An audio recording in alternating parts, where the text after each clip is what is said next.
Here, we're preparing the potatoes for the potato fries we're gonna make later for our side. Here they are, nice and peeled by Jen.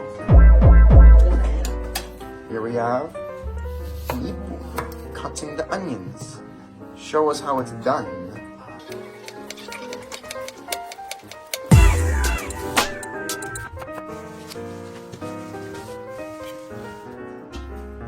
Wow, Kenma. The rice is good? Yes. Now you're cutting some onions. Go on.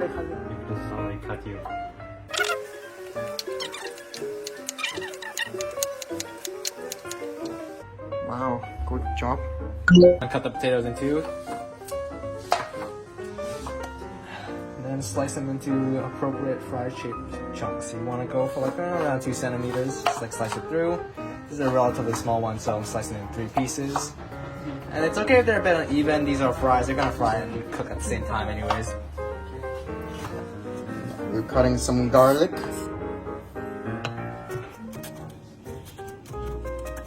Very nice.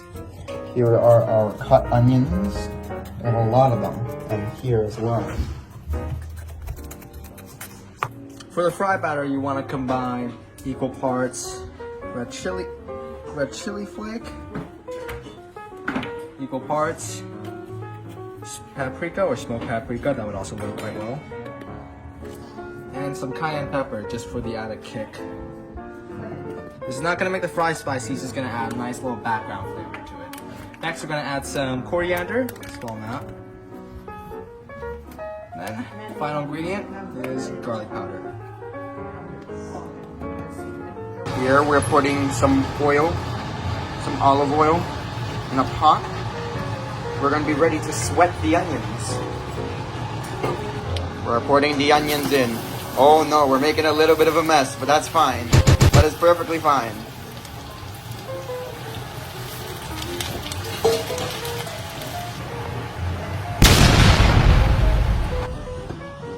After that's done, you want to add in a bit of flour, just a tiny amount so that you can get a very thin batter. You don't want this to be cakey, you want this to be crispy. Yes, mix chef. that in, or a fork. If you have a small whisk, this would be better, but I'm using a fork. Chef Jen working his art. You know, we have some salt, very crystal salt. We want to sprinkle some of it. Yes, yes, yes. Iman. What's next to that, you want to add enough water to make a very thin batter. Add in batches so that it doesn't like kind of clump up. So that, remember, this still has a bit of flour in it, so just add in batches until it's like well combined.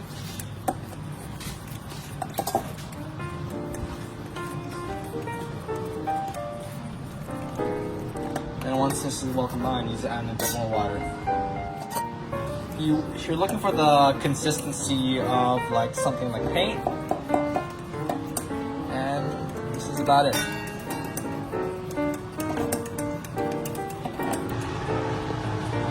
Adding some garlic. Yes.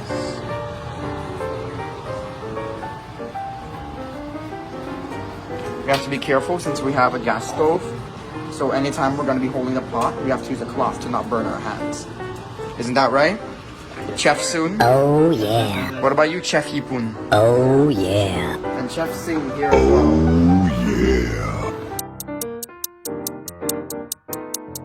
That's how the onions should look like. Do you think they look good, Chef Soon? Looks amazing. Juicy and nice. Yes. With a French onion soup we're gonna make.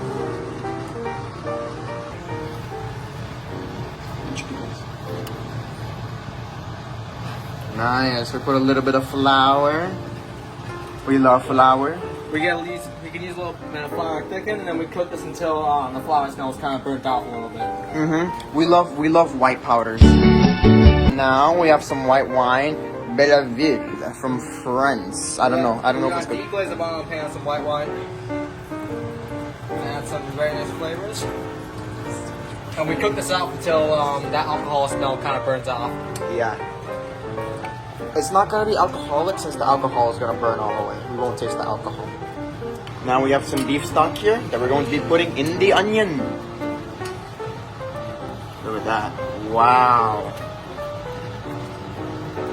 Chef Soon and Chef Jen cooking up a nice meal. Look at the soup. The French onion soup. Looks very good, guys. Yes? Yes. Yes. Yes. Looks alright, man. After the onion soup has reduced, season it with salt and pepper to taste. Put some water on the boil and boil your potatoes until they're nice and fluffy.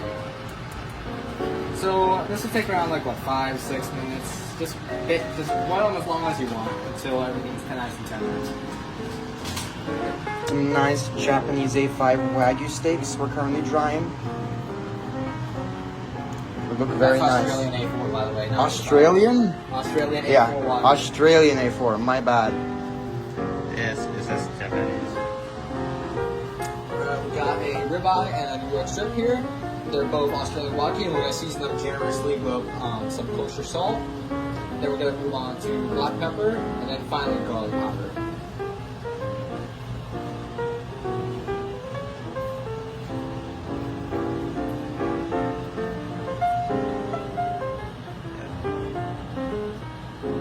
Black pepper. Then we're seasoning generously with some garlic powder. It's good. I found it. And to finish, we're gonna drizzle on a little bit of olive oil just to cover. So when it hits the pan, it's not gonna burn. We're gonna get nice even heat to build that kind of fond at the bottom of the pan that we're gonna use to make the pan sauce later. So I got a pot of boiling water going. I'm gonna put my fries in this little noodle strainer thing. Then I'm gonna blow my fries until they're about fork tender. This is gonna help bring out some of the starches, and they're gonna be a lot more fluffy when I fry them in the deep fryer. So just set them in here for about 45 minutes or until they're fork tender. And to finish, we're gonna drizzle on a little bit of olive oil just to cover. So when it hits the pan, it's not gonna burn. We're gonna get nice even heat to build that kind of fond at the bottom of the pan that we're gonna use to make the pan sauce later. If your fries aren't that tender and you've already taken out the water, a neat trick to do is to take that water, just dump it back in.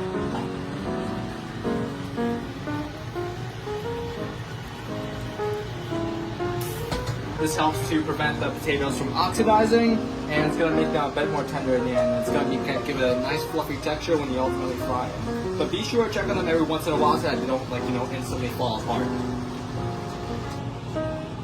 After your fries have been boiled, lay them out in a paper towel lined cutting board or any flat surface that you like on cutting board, honestly.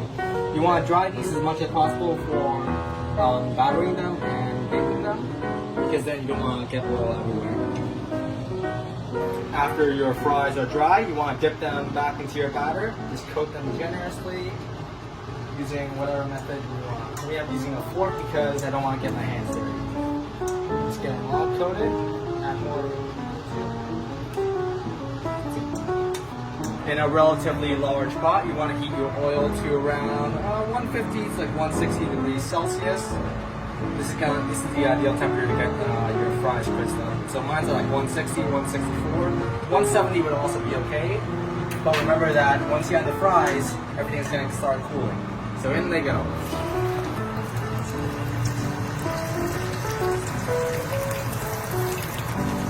Once your fries are golden brown, pull them out. Make sure you drain off the excess oil. Put them on a drying rack.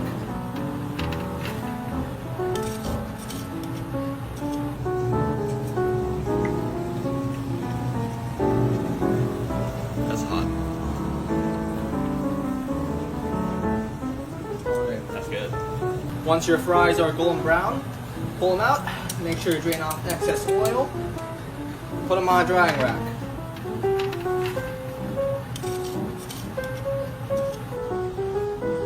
Once it's cooled down, sprinkle some salt and rigorously stir to combine.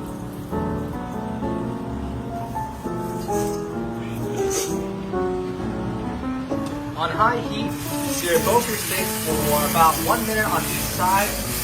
or about when they develop a golden brown crust on each side.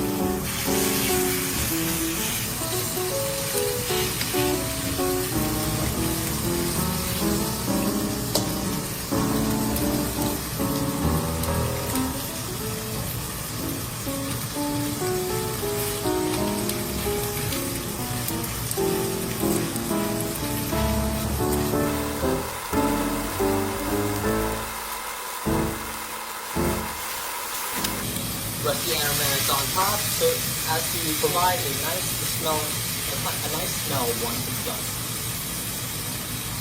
For this purpose, we're using crushed garlic and some rosemary. Add butter and baste.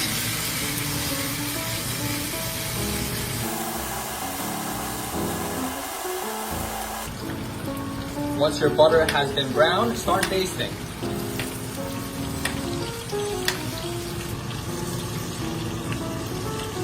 Put their steaks onto their side so as to get even cook.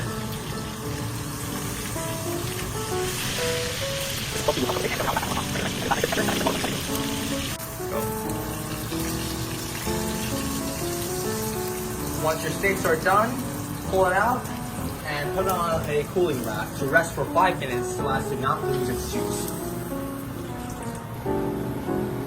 Optionally, you can pour on to the basting bun to steak and provide more flavor.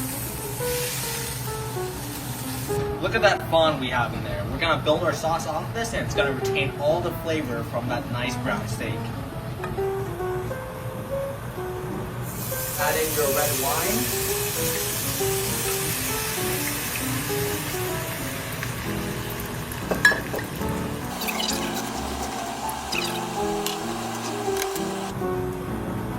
Season with salt.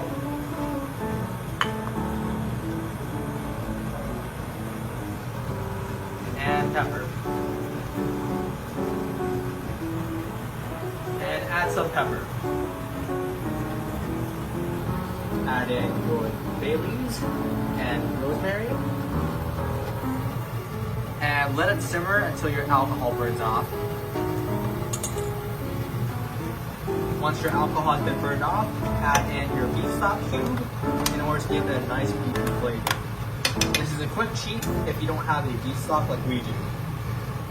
Sorry. Stir well to combine and let it reduce for another 2 to 3 minutes. Once it has been reduced, add in some flour to thicken. Turn your heat off and add in some butter and stir it to emulsify. Once done, put it through a strainer. Strainer doesn't have to be that fine. We just need to strain out the solids like the bay leaves and rosemary. And this is what you should be left with. Plate your onions into bowls, preferably evenly. Add in your bread and cover with mozzarella cheese. We're then going to bake these so that the mozzarella gets melted and it'll be good for presentation. Put these in a toaster oven or any oven.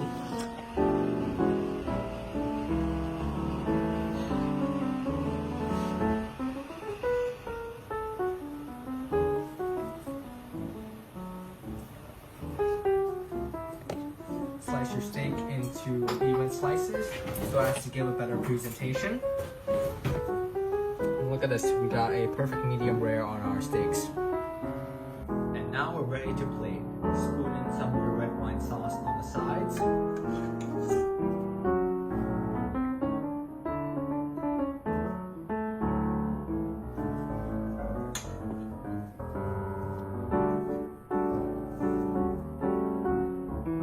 Add some fries in the middle.